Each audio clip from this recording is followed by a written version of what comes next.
Honorable Speaker, sir, my esteemed colleagues, I stand today to respond to the Honorable President's address on behalf of my party, the All India Trinamool Congress.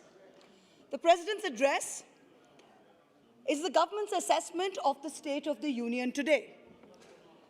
And I stand before you to vehemently disagree with that assessment and to ask the most important question that faces us all. What is the kind of republic we want? What is the India that we want today?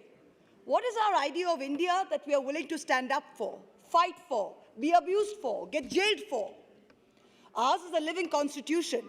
It breathes as long as we are willing to breathe life into it. Otherwise, it's just a piece of paper, black and white, that can be smudged into shades of grey by any majoritarian government. An elected government bears the people's trust to uphold the constitution, both in letter as well as in spirit. If the government fails, we all fail. So it is not enough for Indians to sit back and watch and wish each other a happy Republic Day. This government wants to alter history. They are fearful of the future and they mistrust the present. Robert F. Kennedy in the 1960s had warned of such hateful forces. The Honorable President, early on in his address, speaks about freedom fighters who secured India's rights. He speaks of Guru Tegh Bahadur, V.O. Chidambaram Pillai, and Netaji Subhash Chandra Bose. But this is just lip service. In reality, recalling India's past, a past of decency, a past of plurality, a past of secularism, makes this government very, very insecure. So the Disallow Republic Day floats from West Bengal, from Tamil Nadu, from Kerala, floats on Netaji, who taught us to say Jai Hind, floats on Subramaniam Bhartiyar, who said that even if Indians are divided, they are still the child of one mother. Floats on V.O. Chidambaram Pillai, who even when he was threatened with being imprisoned on sedition, refused to stop his political activity. And floats on Sri Narayan Guru, who picked up a rock and consecrated it as Erava Shiva. The invocation of an imaginary past, however, goes on and on. This government has reinvented Savarkar as a freedom fighter. The apology letter he wrote to the British, begging for release, is now being recast as some kind of strategic masterstroke. The appropriation of Bhagat Singh, who was staunchly anti-fascist. The appropriation of Sardar Vallabhbhai Patel, who banned the RSS after becoming Home Minister. The President's address refers to Netaji on multiple occasions. I will remind this Republic that this is the same Netaji who said, the government of India should have an absolutely neutral and impartial attitude towards all religions. Would Netaji have approved of a Hardwar Dharam Sansad that issues blood-curdling calls for Muslim genocide? On June 14, 1938, in Comilla, now Bangladesh, Netaji said, communalism has raised its ugly head in an all-out nakedness. Netaji's Indian National Army's insignia was Tipu Sultan's springing tiger. The same Tipu Sultan that you erased from our textbooks, after whom you cannot bear to name roads or sports stadiums. The INA's mottos were three Urdu words, Ittihad, Itmad, and Qurbani. Unity, trust, and sacrifice. The same Urdu language that this government is so delighted to replace with Hindi as the first and official language of Jammu and Kashmir. The President's address refers to Khadi being a symbol of consciousness under the leadership of Bapu. But the unholy Dharam Sansad's issue calls to kill Bapu all over again. You have already succeeded in glorifying Gandhi's assassins.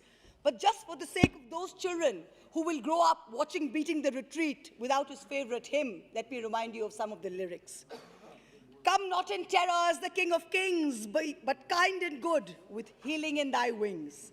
Tears for all, a heart for every plea. Come, friends of sinners, abide with me. The President's speech lauds these great personalities for fighting for our rights, but in reality, the masters of our republic fear their own irrelevance if in future India and Indians are actually guaranteed the rights and liberties enshrined in our constitution. The Freedom House Report 2021 changes India's status from free to partly free. The World Press Freedom Index, India retains 142nd spot out of 180, remains one of the most dangerous places globally for journalists today.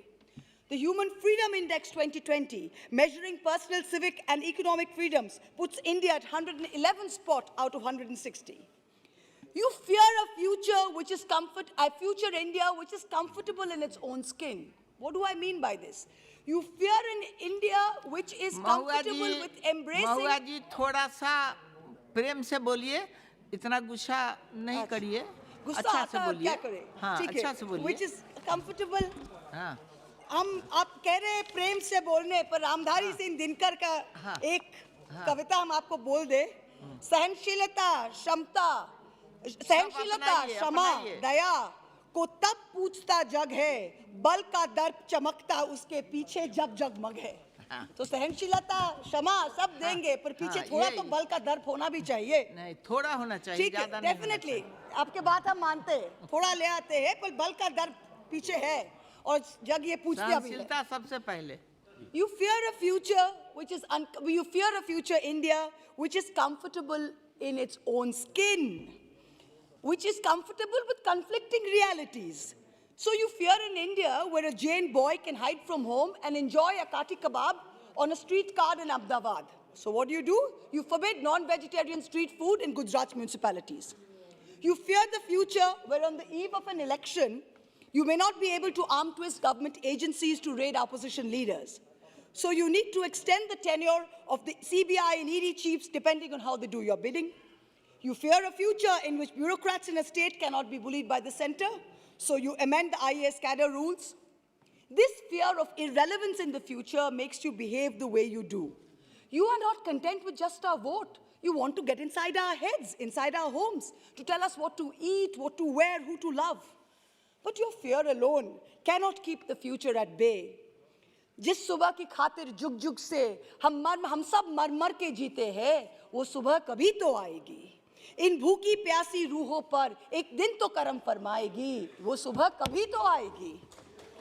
Kennedy tells us that people who want to stop history in its tracks mistrust the present. This government mistrusts the very soul of our republic when it brings in an act to link Aadhaar cards to the right to vote, because you are creating enormous possibilities to disenfranchise genuine voters. You mistrust our Annadatas, who repeatedly told you, don't bring in the farm laws. Even when you roll them back, I think it was more your fear of losing 70 seats in Western UP than any remorse you felt for the 700 plus farmers who passed away. You have still not guaranteed MSP in writing, one of the main demands. You mistrust the Jats, the Sikhs, anyone who stands up to you. And yet, the minute elections are around the corner, you shamelessly put on a pagdi and put out offers of alliances. But this time, the Chaudhrys will not forget. The Chaudhrys will not forget that the son of a sitting minister of this government mowed down 5 farmers, and it took 3 full days to arrest him, and that too after a horrified Supreme Court stepped in. I stand here today and ask you to remove the Minister of State, the Member of Parliament from Kheri, from office. Every minute that he continues in his chair is an affront to not only democracy, but to the very decency and self-respect of our polity. I shouldn't be standing here saying this. Your conscience should be telling you this. जब नाश पनुष पर आता है, तो पहले विवेक मर जाता है.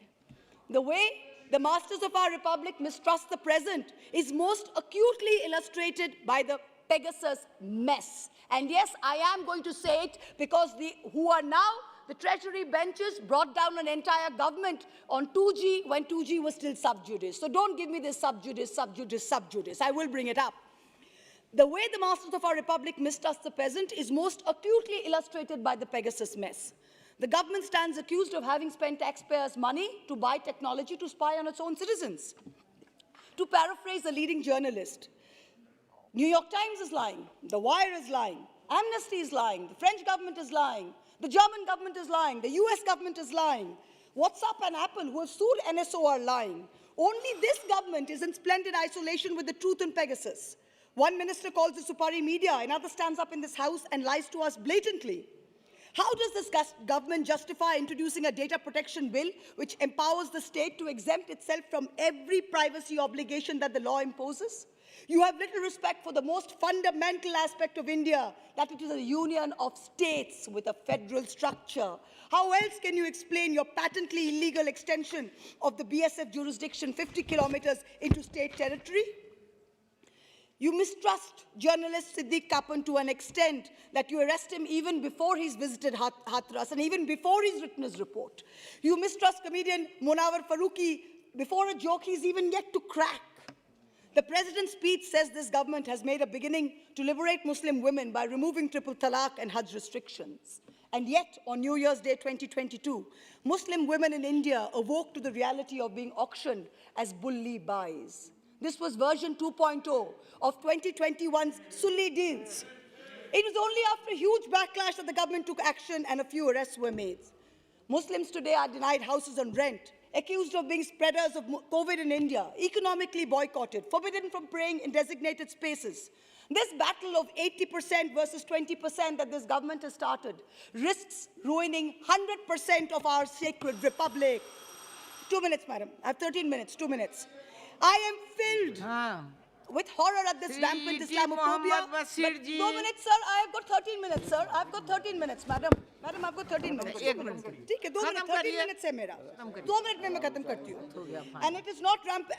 According to the United Christian Forum, there have been 460 attacks on Christians in 2021 alone. Violent mobs have attacked churches, Christian congregations, and Christmas celebrations in 16 towns and cities.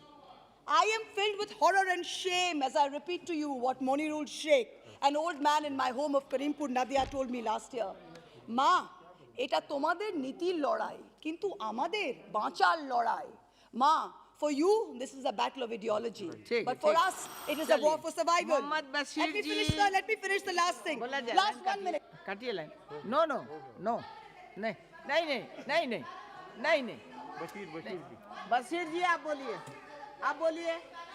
बोलिए बशीर. आप बैठिए. तो लास्ट सेंटेंस बोल के खत्म करें. 13 minutes is not done, sir. 1 minute, madam, please, thank you. 1 minute. But today, we as Indians need to realize one thing. If we are to save this republic, the onus lies on us. To all of you that I say, lawyers, actors, journalists, businessmen, who say this country needs a change, to all of you I say, you cannot choose the time of battle. The bugle has sounded. The citizens of our republic need to fight now. Ye subha hum hi se aayegi. To the judiciary, I use my parliamentary privilege and say, you are all this country has as last recourse and remedy. Do not fail us. Step in proactively. Ye subha hum hi se aayegi. To the opposition, I say. बैठिए. हो गया 1 minute. हाँ शुरू करें.